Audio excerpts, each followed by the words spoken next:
बुध और डिप्रेशन।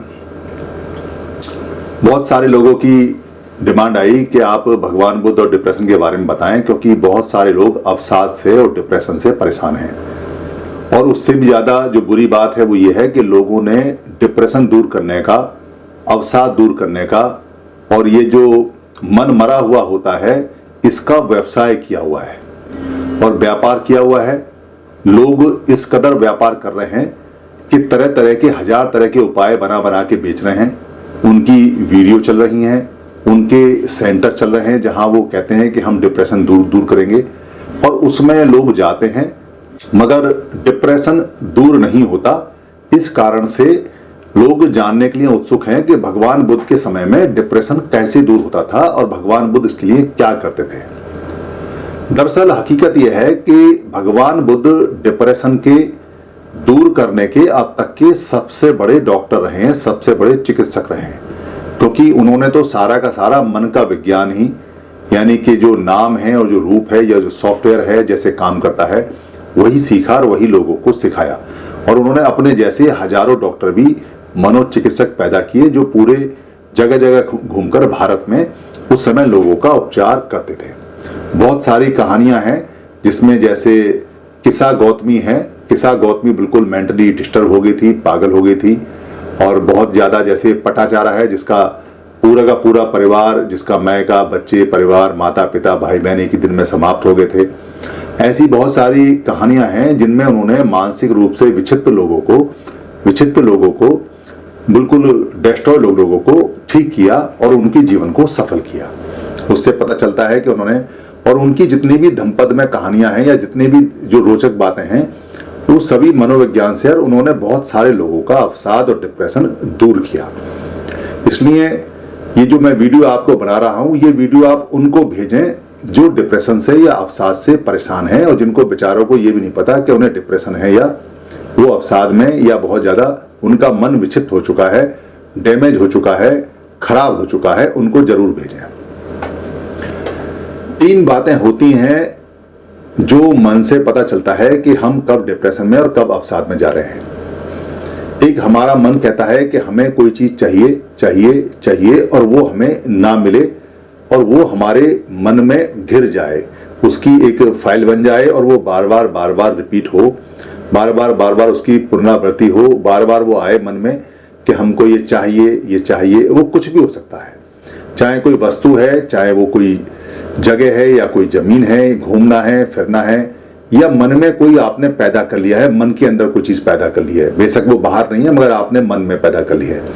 कोई खाना भी हो सकता है, कोई बातचीत भी हो सकती है, कोई फोटो भी हो सकता है, कोई रुपये, कोई पैसा, कोई धन, कोई काम वासना में, कोई नर, कोई नारी, कोई जो वात्सल्य है जिसमें तृष्णा होती है, कोई बच्चा, उसका प्यार दुलार, या कुछ करने की इच्छा जो, या कोई नाम या प्रसिद्धि, कुछ भी ऐसा हो सकता है जो आपको चाहिए और वो आपको नहीं मिल पा रहा है, या कम मिला और आपको ज्यादा चाहिए, या ज्यादा मिला तो और ज्यादा चाहिए, और उसका रिपीटिशन, उसकी पुनरावृत्ति आपके माइंड में होती गई, या उसकी उम्मीद की, अगर उसकी उम्मीद है और उसकी फाइल बननी शुरू हो गई तो वो एक बहुत ज्यादा मन के स्पेस को, यानी कि जो आपका मन है, माइंड है, उसकी सारी एनर्जी को वो सक कर लेता है, खींच लेता है।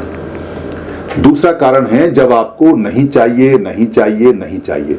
यानी कि आपको कोई वस्तु है, कोई जगह है, कोई स्थान है, कोई भी कैसी चीज है जो मैंने अभी पहले बताई है, अगर वो उनको नहीं चाहिए, मान लो कोई व्यक्ति आपको अच्छा नहीं लगता, वो नहीं आना चाहिए, किसी का व्यवहार अच्छा नहीं लगता, वो नहीं आना चाहिए, कोई बच्चा अच्छा नहीं लगता, वो नहीं आना चाहिए, कोई दूर कहीं दफ्तर में कोई बैठा है वो अच्छा नहीं लगता, वो नहीं आना चाहिए, कोई खाना अच्छा नहीं लगता, या कोई जगह अच्छी नहीं लगती, या कोई एटमॉस्फेयर अच्छा नहीं लगता, या आपको कहीं कोई आपका कुछ ले जा रहा है वो अच्छा नहीं लगता, या आपका कुछ खो गया है वो अच्छा नहीं लगता, या आपको कहीं भय लग रहा है वो अच्छा नहीं लगता। यानी कोई भी मन में ऐसी स्थिति है जो आपको नहीं चाहिए और वो आपको मिलने की संभावना है, या वो आपको मिल रही है, या कम मिली है फिर ज्यादा मिलने वाली है, फिर और ज्यादा मिलने वाली है, या मिल रही है, ऐसी स्थिति में।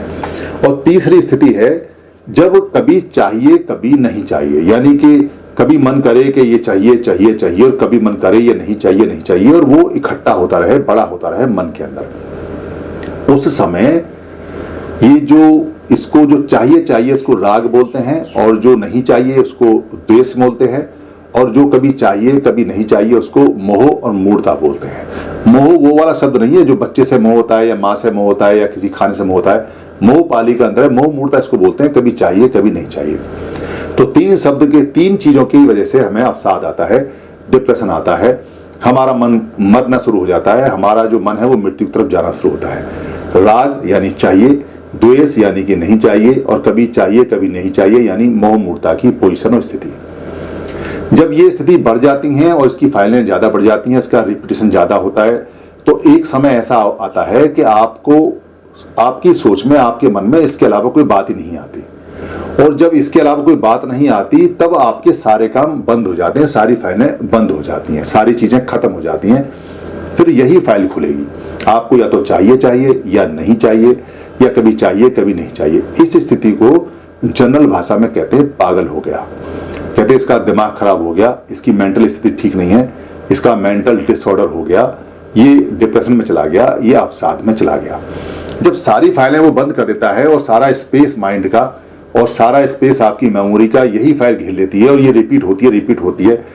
ठीक ऐसे रिपीट होती है जैसे आपके कंप्यूटर में कोई वायरस डाल दे, और वायरस लगातार जितनी बार आप उसे डिलीट करेंगे उतनी बार वो और बढ़ जाता है। ऐसे वायरस कई आए हैं कि एक फाइल बनेगी, आप जैसे उसको डिलीट करेंगे, डिलीट का बटन दबाएंगे, वो 10 फाइल और तैयार कर देगा।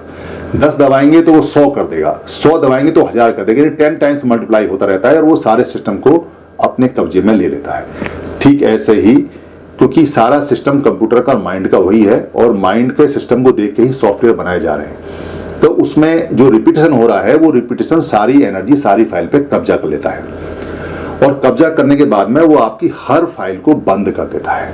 अब आपको ना तो भूख लगेगी, आपको कितना ही स्वादिष्ट खाना आपके सामने रख दो, आपका मन उसमें आ जाए, वो फाइल ही नहीं खुलेगी खाने की, तो आपको खाना अच्छा नहीं लगेगा।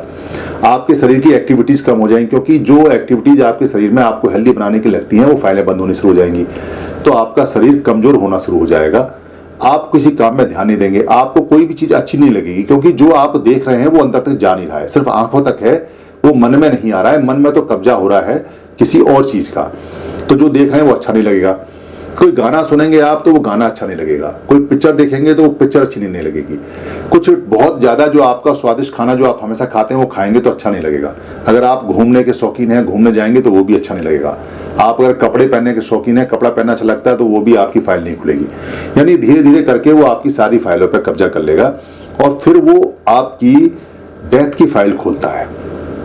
क्योंकि जितने भी डिप्रेशन है या जितनी भी नेगेटिव एनर्जी है, उनका एक काम है कि आपकी डेथ की फाइल ऑलमोस्ट जब पैदा होते हैं तभी बनती है, और वो खुली रहती है, मगर वो एक्टिवेट नहीं हो पाती, या उसकी एक्टिवेट की स्पीड बहुत कम होती है, मगर वो उसकी एक्टिवेशन की स्पीड को बढ़ा देता है, और आपका शरीर डीके होता है अनंत। वो आपको बार बार उकसाता है, और वो ये कहता है कि आप अपनी डेथ की फाइल को तेजी से आगे बढ़ाओ, और वो आप वही काम करना शुरू कर देते हैं जो आपका माइंड आपको कहता है, कंट्रोल करता है कि आप इसको आगे बढ़ाएं, आप इसको आगे बढ़ाएं, आप इसको आगे बढ़ाएं, आप इसको आगे बढ़ाएं। और वो डेथ की फाइल ही खुली रहती है जो उस समय सबसे ज्यादा एनर्जी लेती है, और सबसे ज्यादा एनर्जी के साथ वो आगे बढ़ती है।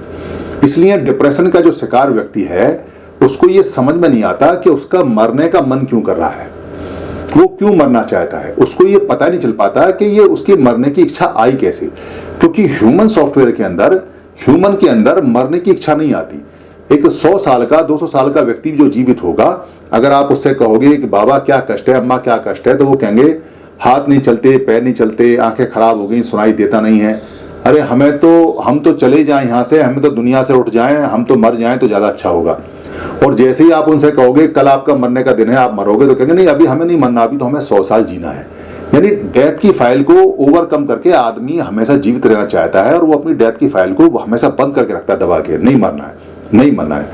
मगर डिप्रेशन में उल्टा हो जाता है। डिप्रेशन में आपके जो जीने वाली फाइल है वो उस पर भी कब्जा कर लेता है डिप्रेशन। यानी वो जो चाहिए जो राग है और जो द्वेष है और जो मोह मूढ़ता है, वो उस जो जीवन की फाइल है, लाइफ की फाइल है, जिसमें आप जीना चाहते हैं, और जिस फाइल में ये सारे डाटा होते हैं, कोड होते हैं कि हमको हमेशा जीना है, हमें मरना नहीं है, वो फाइल भी एक्टिवेट नहीं होती। इसलिए उस व्यक्ति को पता ही नहीं चलता कि उसके मरने की इच्छा कैसे उत्पन्न हो गई, और जीने की इच्छा कैसे खत्म हो गई। इसका बहुत लोगों ने व्यापार बनाया हुआ है, सारी दुनिया में इसका व्यापार है, जबकि पता या किसी को नहीं है। बुद्ध के अलावा कोई नहीं जानता कि डिप्रेशन की फाइल कैसे बनती है, कैसे खत्म होती है, कैसे परमानेंट जाती है और कैसे आती है। सब लोग इसके सिम्टम्स पर काम करते हैं, कहते हैं अच्छा आपको खराब लग रहा है तो आप कोई गाना सुन लीजिए, ऐसा कीजिए, अपना मनपसंद गाना सुन लीजिए। कोई कहेगा कि काम करो अपने दोस्तों से मिल लो, कोई कहेगा कि अपने दोस्तों को फोन कर लो, कोई कहेगा कि काम करो शराब पी लो, कोई कहेगा कि सिगरेट पी लो इससे ठीक हो जाओगे, कोई कहेगा कि यार दोस्तों के साथ बाहर घुमाओ, कोई कहेगा कि काम वासना में चले जाओ, रंगरीलियां मना लो, थोड़ा सा चेंज हो जाएगा, कोई कहेगा कुछ पैसा खर्च करके शॉपिंग कर लो, कोई कहेगा कुछ नया कपड़ा पहन लो, कोई कहेगा चलो पार्टी में चलो, वहां गाना वाना खाना दारू वारू पीना ठीक हो जाओगे। 50 तरह की बात है। कोई कहेगा कि पानी पियो, कोई कहेगा गाना खाओ, कोई कहेगा जोर से चिल्लाओ, कोई कहेगा अपना मनपसंद का पढ़ो। ये सारे सिम्टोमेटिक हैं, छोटा सा इलाज है। जब तक आप उसमें इन्वॉल्व रहेंगे तब तक के लिए वो भी चांस है। अगर डिप्रेशन की फाइल ज्यादा हावी हो गई है, ज्यादा और स्पेस नहीं है, तो फिर आपका किसी पार्टी में मन नहीं लगेगा, वो आपकी सांसों को धीरे धीरे तोड़ेगा। डिप्रेशन की फाइल जब बंद हो जाती है तो आपको सांस लेने में भी दिक्कत आनी शुरू हो जाती है। आपको बार बार ऐसा लगेगा जैसे आपको सांस नहीं आ रही है। हकीकत में होता यह है कि डिप्रेशन की फाइल इतनी बड़ी और हैवी हो जाती है कि वो पूरे ब्रेन पे कब्जा कर लेती है और ब्रेन को उस समय ज्यादा ऑक्सीजन की आवश्यकता चाहिए। तो आपको उस समय ज्यादा ऑक्सीजन की आवश्यकता होती है, तो ज्यादा ऑक्सीजन के लिए ज्यादा ब्लड की आवश्यकता होती है। तो ब्लड के लिए हार्ट पंप करेगा तो ऐसा लगता है जैसे हमारा हार्ट फेल होने जा रहा है, हमें बेचैनी हो रही है और हम उस समय बहुत परेशान हो जाते हैं। सांस नहीं टूटती क्योंकि सांस टूटने का मैकेनिज्म बॉडी के अंदर नहीं होता। डिप्रेशन के अंदर अपने आप सांस नहीं टूटेगी, मगर आपको परेशानी और बेचैनी होगी। आप लगातार पानी पिएंगे, पानी पिएंगे, पानी पिएंगे, बार बार आपका होठ सूख जाएगा, बार बार आपका मुंह सूख जाएगा, बार बार आपको ऐसा लगेगा जैसे आपकी बॉडी गर्म हो रही है, बार बार ऐसा लगेगा जैसे हाथ पैरों में दम नहीं है, क्योंकि सारी एनर्जी तो ब्रेन में जा रही है, सारी एनर्जी जो आपका प्रोसेसर है उसमें जा रही है। माइंड ने पूरा कब्जा किया हुआ है, ब्रेन को काम पे लगाया हुआ है और हाथ पैर ठंडे रहेंगे। ये डिप्रेशन का एक होता है। डिप्रेशन में बहुत सारे सिम्टम आते हैं। कई बार डिप्रेशन में उग्र भी हो जाता है आदमी, क्योंकि वो सोचता है, जबरदस्ती अपनी फाइल खोलने की कोशिश करता है, तो कहता है कि मैं इस डिप्रेशन को पूरी तरह से खत्म करूंगा, अब मैं लड़ूंगा और अब मैं ऐसा सोचूंगा। तो वो उल्टे काम करने की कोशिश करता है ताकि उससे निकल जाए, यानी उस फाइल से निकल जाए। इसलिए वो ऐसी हरकतें भी करेगा जिसमें वो इन्वॉल्व हो जाए और उसका माइंड इन्वॉल्व हो जाए, मगर ये बहुत छोटे पीरियड के लिए रहेगा और आपका नुकसान हो जाएगा। कई बार डिप्रेशन में आदमी अपने आप को क्षति भी पहुंचा लेता है। वो ज्यादा कहता है कि मेरे साथ ये क्या हो रहा है, मैं समझ नहीं पा रहा, तो अपने हाथ पैर भी कई बार तोड़ लेता है, कई बार नुकसान पहुंचा लेता है। डिप्रेशन में सबसे ज्यादा जो असर पड़ता है और पता चलता है, वो जो नाभि है, पेट की जो नेवल है उसके बीच में और दोनों टांगों के बीच में जो पेट होता है, उस पेट पे आपको उसकी फीलिंग्स आती है, वेदनाएं आती हैं, संवेदनाएं आती हैं, उसकी तरंगें आती हैं, उसकी वेव्स आती हैं। वहां ऐसा लगता है कि पेट में कुछ ऐंठा मरोड़ा सा, कुछ ट्विस्ट सा हो रहा है और वो ट्विस्ट से पता चलता है कि आपका डिप्रेशन किस क्वालिटी का, कितना बड़ा और कैसा है। डिप्रेशन में आप सोने की कोशिश भी करेंगे तो नींद नहीं आएगी, जागने की कोशिश करेंगे तो आप जाग नहीं पाएंगे, क्योंकि आपकी नींद वाली फाइल और जागने वाली फाइल सब ओवर पावर हो चुकी हैं, सारी कंट्रोल में जा चुकी हैं। डिप्रेशन का साइकिल 8 में होता है, यानी कि वो बार बार रिपीट होता है और उसी में घूमता रहता है। उससे निकलने का रास्ता अमूमन किसी के पास होता नहीं है। और डिप्रेशन को जब तक आप स्वीकार नहीं करेंगे, जब तक आप एक्सेप्ट नहीं करेंगे कि मुझे डिप्रेशन है, अवसाद है या मैं फंस चुका हूं, तब तक आप उससे लड़ भी नहीं सकते, क्योंकि आप उसे मानेंगे नहीं और वो अपना काम करेगा। तो उसकी तो जीत हो जाएगी कि वो लगातार बढ़ता रहेगा, आप उसको मान ही रहे। जब मानेंगे नहीं तो उसका इलाज भी होना मुश्किल है। तो बहुत सारे आप लोगों से पूछेंगे, लोगों को जितनी ज्यादा समझ होती है उतनी वो बता देते हैं। डिप्रेशन की दवाई और गोली भी है। दवाई गोली क्या है? दवाई गोली खा के वो आपके जो सोचने की जो प्रक्रिया है उसको नशे में डाल देते हैं और वहां वो शिथिल हो जाती है, कमजोर हो जाती है सोचने की प्रक्रिया। उससे रिलैक्स मिलता है, आराम मिलता है, तो आप 24 घंटे नींद सी में रहेंगे, आप अलर्ट नहीं रहेंगे। ये डिप्रेशन की दवाइयां होती हैं जो आपको आपके सॉफ्टवेयर की स्पीड को कम कर देती हैं, आपके सोचने की जो स्पीड है उसको कम कर देती हैं और आपको रिलैक्स देती हैं, आपकी मसल्स को रिलैक्स देती हैं, आपको नींद देती हैं। उसमें थोड़ा सा आराम मिलता है, मगर वो बहुत ज्यादा दवाइयां खाते रहेंगे, बहुत ज्यादा दवाई खाते रहेंगे, नशे में रहेंगे, डिप्रेशन दूर नहीं होगा। तो डिप्रेशन के लिए जितने भी मोटिवेशनल स्पीकर हैं या जितने भी लोग बताते हैं या जितने बताते हैं वो सब सिम्टोमेटिक हैं, सब अपना दुकान चलाते हैं। किसी के पास परमानेंट इलाज इसका नहीं है सिवाय बुद्ध को छोड़कर। अब बुद्ध को छोड़कर कैसे है? क्योंकि अगर आपको ये पता चल गया, सबसे पहले तो आपको आइडेंटिफाई होना चाहिए कि आपको डिप्रेशन का साइकिल आ गया है। डिप्रेशन का साइकिल अमूमन आदमी सोचता है कि अरे मुझे भूख नहीं लग रही है तो डॉक्टर को दिखाएगा, कोई कारण होगा। अरे मुझे नींद नहीं आ रही है तो कोई कारण होगा। अरे मेरा किसी का कोई काम करने का मन नहीं कर रहा तो कोई कारण होगा। वो ऐसे कारणों में जाते हैं, डिप्रेशन के डॉक्टर के पास नहीं जाते जो अच्छी तरह से उसको देख ले। जब आपको ये एनालिसिस हो जाए या आपको स्वयं में अगर ये पता चल जाए कि आपके साथ जो हो रहा है बाकी सब फिट है, सिर्फ डिप्रेशन है, आपका मन फंस चुका है, तो आपको विपस्सना जाना होगा। विपस्सना वो टेक्निक है जो डिप्रेशन को जड़ से खत्म कर देती है।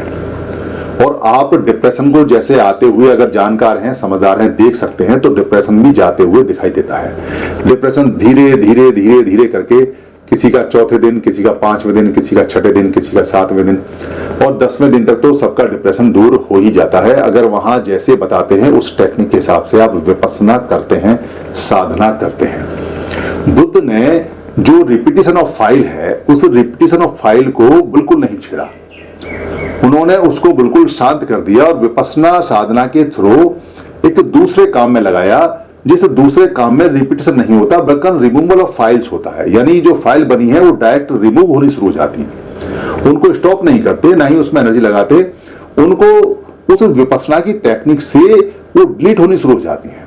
और वो फाइल जैसे जैसे जैसे जैसे डिलीट होती है, ठीक ऐसे होती है जैसे किसी फोल्डर के अंदर 1000 फाइल हैं। तो जैसे जैसे विपस्सना करते जाते हैं और जितनी अच्छी विपस्सना करते जाते हैं, अच्छी से मतलब है कि जो इंस्ट्रक्शंस दी गई हैं उनको फॉलो करते जाते हैं। आप इंस्ट्रक्शंस फॉलो कीजिए 100%, तो आपकी विपस्सना साधना बढ़िया होगी, तो फाइलें रिमूवल और डिलीट होती हैं परमानेंट, वो बहुत तेजी से हो जाती हैं। और एक समय आता है कि जब उनकी स्पीड बहुत बढ़ जाती है और वो सारी फोल्डर ही गायब हो जाता है उसका, तो आप पॉजिटिव एनर्जी में आ जाते हैं। इस बात को आपको यकीन करना पड़ेगा, क्योंकि डिप्रेशन का साइकिल मेरे ऊपर आया था, और जब डिप्रेशन का साइकिल मेरे ऊपर आया था तो मैंने उस साइकिल को आते हुए देखा, बड़ा खतरनाक होता है। डेथ की फाइल खोल दी उसने, मेरे चेहरे का रंग बिगाड़ दिया, मेरा उसने वेट खत्म कर दिया। 2-3 चीजें आपस में मिल गई, एक राग वाली और एक द्वेष वाली और एक मोह मूर्ता वाली, उन सबने मिलकर अटैक किया, सारा माइंड मेरा कब्जे में कर लिया। एक एक स्थिति मैंने देखी, एक एक चीज मैंने देखी। फिर मैंने टीचर से कहा कि मुझे विपस्सना का सीट चाहिए, क्योंकि मैं पहले से विपस्सना करने वाला हूं, तो मैं जानता था कि ये अनलॉक वहीं होगा और वहीं डिलीट होगा और वहीं रिमूव होगा। दवाइयों से तो ये होता नहीं, क्योंकि ये साइकोसोमेटिक है, इसकी कोई दवाई नहीं होती। ये आता भी बिना दवाई के है और जाता भी बिना दवाई के है। डिप्रेशन कभी भी किसी चीज के खाने से या पीने से या शरीर खराब करने से नहीं आता, मन से आता है। मन में जो सिचुएशन पैदा होती है उनसे आता है, तो जाएगा भी मन से ही, दवाई से नहीं जा सकता, क्योंकि किसी खराब खाने से आया नहीं, किसी दवाई खाने से आया नहीं, तो आया कैसे? मन से आया है, तो जाएगा कैसे? मन से ही जाएगा। यानी उसको आते जाते आप महसूस तो कर सकते हो, मगर वो कहीं हवा में दिखाई नहीं देता। तो मैंने उसको जाते हुए देखा। 7वें दिन तक 90% डिप्रेशन मेरा खत्म हो गया, और जब मैं वहां से आया तो ऑलमोस्ट बिल्कुल ठीक था। फिर मेरी हेल्थ ठीक हो गई। ये मैं आपको जो 2 फोटो दिखा रहा हूं, आप देखिए कि ये मेरे डिप्रेशन के समय के फोटो हैं, जब मैं डिप्रेशन में था। और अब मैं आपके सामने बैठ के आपको मोटिवेट कर रहा हूं और डिप्रेशन के बारे में बता रहा हूं। मेरे घर में 17 डॉक्टर हैं और बहुत अच्छे डॉक्टर हैं, इतने काबिल डॉक्टर हैं, प्रोफेसर भी हैं, और उन सबसे मेरी बात होती है, क्योंकि हम डॉक्टर का उनका पेशा है, मगर मेरे साथ पेशा नहीं है, मैं तो उनका भाई हूं। तो हम क्लियर बात करते हैं, तो कहते हैं कि डिप्रेशन का कोई इलाज और कोई दवाई दुनिया में है ही नहीं। सिम्टोमेटिक दवाई है, सिम्टोमेटिक इलाज करते हैं। जो भगवान बुद्ध ने डिप्रेशन का इलाज दिया, उससे बेहतर कोई इलाज नहीं है। लोग उस इलाज को अपने नाम से कहीं बेचें, अलग बात है, मगर जो उन्होंने दिया विपस्सना में वही है। एक बात हमेशा ध्यान रखिए, भगवान बुद्ध यानी जो बुद्ध होते हैं, जो बुद्ध बनते हैं, जो बोधि प्राप्त करते हैं, उनके पास में ताकत आती है, वो अपनी डेथ की फाइल को होल्ड कर लेते हैं, यानी कि इच्छा मृत्यु में आ जाते हैं। बुद्ध हमेशा इच्छा मृत्युधारी होते हैं, यानी उनकी विश होती है डेथ पर, डेथ उनके कंट्रोल में होती है। जब वो चाहेंगे तब उन्हें डेथ होगी, तब उनका शरीर बंद होगा, तब उनका सॉफ्टवेयर बंद होगा। जब तक वो नहीं चाहेंगे, चाहे शरीर कितना डैमेज हो जाए, उनका हार्डवेयर, चाहे उनका जो पूरा आंखें खराब हो जाए या नाक खराब हो जाए, शरीर कुछ भी खराब हो जाए, मगर डेथ उनकी तब होगी जब वो चाहेंगे। ये जो बोधि प्राप्त करते हैं, और अर्थ में भी ये बात काफी हद तक आ जाती है, बुद्ध में तो होती है। तो इच्छा मृत्यु उन्होंने 4 महीने पहले कहा था कि अब मैं वैशाख पूर्णिमा को अपना शरीर छोड़ दूंगा, और वैशाख पूर्णिमा की रात के अंतिम पहर में उन्होंने अपनी सांस बंद कर ली, अपने आप बंद की है। तो जो व्यक्ति अपनी डेथ फाइल को होल्ड कर सकता है, वो एक एक फाइल को रीड करता है, तब कर सकता है। उन्होंने अपनी सारी फाइलें रीड की, उन फाइलों को रीड किया, उनको रीराइट किया, उनको फिर डिलीशन किया, उनका एडिशन किया, उनका सबट्रैक्शन किया, वो सब कर सकते थे। उन्होंने अपना जो सॉफ्टवेयर था उसको प्योरीफाई किया, सारी जितनी भी उसमें वायरस थे वो निकाल दिए, इसलिए वो शुद्ध हो गए और प्योर हो गए, और प्योर होकर उनका सॉफ्टवेयर काम करने लगा। इसलिए ये थ्योरी बिल्कुल ठीक है। जिसको आजमानी है, जिसको डिप्रेशन है, जिसको परेशानी है, बिना सोचे बिना समझे सीधा Vipassana centre vipassana.org by SN Goenka, सिर्फ SN गोयनका वाले में जाए, बाकी में तो व्यापार भी हो सकता है, वहां फ्री है। आप जाइए, 10 दिन लगा के आइए। बहुत सिंपल छोटी छोटी एक्सरसाइज हैं। आपका डिप्रेशन अगर ना चला जाए, अगर आपने ठीक किया है, तो आप ये मान लेना कि आपने जीवन में वो विद्या जो हजारों लोगों ने चेक की और हजारों लोगों ने की है, वो आप ढंग से आजमा नहीं पाए, क्योंकि विद्या पूरी 100% गारंटेड है। अगर आपका मानसिक रोग है तो वो जाएगा ही जाएगा, जाएगा ही जाएगा, जाएगा ही जाएगा। धन्यवाद। आप सभी से